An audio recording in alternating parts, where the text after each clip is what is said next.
Hello folks, I'm Ronald Mehta and welcome back to Digi@.com, a platform where we make life simple for management students worldwide. In this video on the subject of retail management, we'll be concluding the chapter on store design. This is part 2 of the video. In this video, we'll be focusing on elements such as store layout, graphics and signages.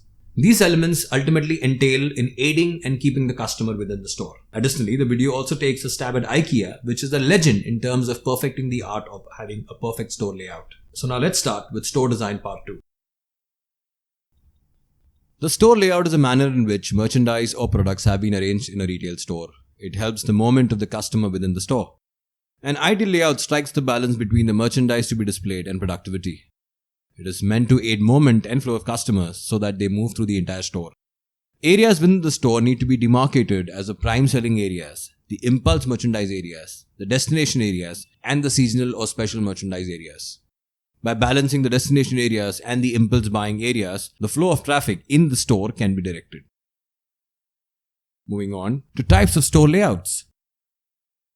First, the grid layout. It is the most commonly used in supermarkets and discount stores. While one area of display is along the wall of the store, the other merchandise is displayed in parallel manner. It allows movement within the area and uses space effectively. It is therefore a preferred layout in many retail stores that adopt self-service. This layout works typically for supermarkets because the margins on the products are less, so the more products they stock inside a store, more revenue and margins is what they get. The next one is a racetrack layout, also called as a loop layout. The display is in the form of a racetrack or a loop with the major aisle running through the store. The aisle provides access to various shop-in, shop or departments within the store. This layout is popularly found in departmental stores. Secondary aisles within each section may link individual merchandise sections within the departments. Next is the freeform layout. In a freeform layout, merchandise is arranged in an asymmetrical manner. It allows for free movement and is often used in department stores to encourage people to browse and shop. This type of a layout may not allow for maximum utilization of retail space available. This works best for high-end designer stores where there are less inventory with higher margins. Moving on to the concept of decompression zone and circulation plan. Let's look at the concept of decompression zone first. The entrance area of the store is often referred to as decompression zone or the transition zone.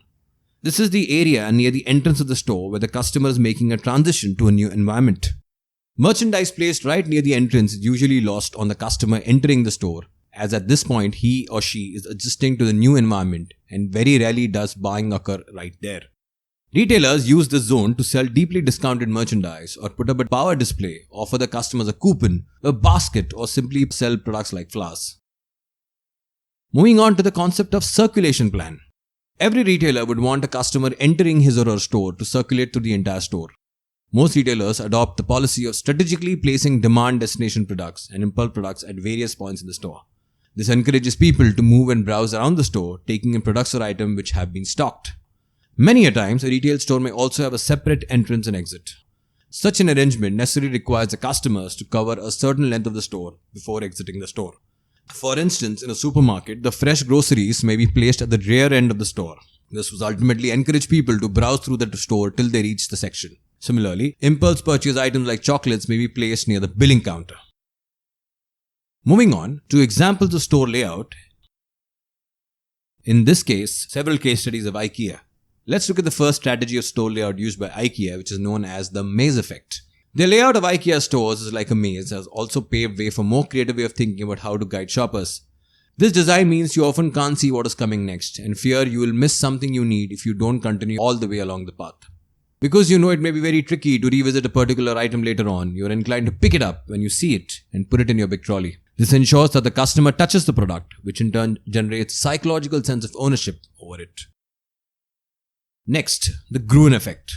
The Gruen effect, also called the Gruen transfer, describes the moment people enter a store and are immersed in an intentionally overwhelming experience. This effect is named after Austrian architect Victor Gruen. This effect causes the customers to forget their main reason to shop and thus they tend to make more impulse buys. Shopping can entice the senses, color, light, smell and even taste. By using a fixed path design, IKEA applies a Gruen effect. Customers are overexposed to sound, color, light, smell and texture. Once the Gruen effect takes over, customers dump things that they never intended to buy. Next, IKEA finally testing new store layouts. IKEA has announced plans to add more immersive elements into its store layout. The new concept titled Home of Tomorrow will promote sustainable living by making its labyrinthian store layouts more immersive. This entails switching product displays areas into experiential spaces. For instance, there will be sections that will make a customer part of the furniture, thus being more immersive. The next example of IKEA's Vienna store, which is defined by green facades, green roof terrace, and no car parking. With its roof terrace open to the public, potted plant life on each facade, a cafe, and even a hostel, the 7-story work depicts IKEA's missions to stand as a good neighbor in Vienna.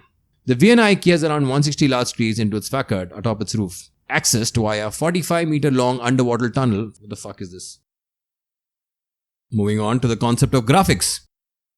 Graphics inform the customers about the product's merchandise, price, and special offers. Graphics can be of 3 types. First, theme graphics. These are graphics which relate to a particular theme being followed throughout the retail store. Next, promotional graphics. These are graphics that pertain to the promotional campaign being carried out in the store. This may be with reference to a particular department. And finally, campaign graphics. Campaign graphics are graphics related to the current advertising campaign. Let's move on to the next topic, which is signage. Signage could be broadly of 2 types. Merchandise related, which is related to merchandise to inform the customer of the location, type, prices, or features of merchandise within the store. They need to be strategically placed so that customers find them without much effort. Next, directional and instructional signs. Directional signs direct customers towards the several locations such as cash counters, service areas, washrooms, lifts, staircase, and trial rooms. Examples of instructional signs include informing persons entering the store that the store is under electronic surveillance, or maybe instructing about the malfunctioning of a lift. Moving on to store directory signage. A store directory informs the customers about the location of the various sections in the store. The most common places to find a store directory are the entrance to the store and places where customers may move from one section floor to another, for example, lifts and staircases.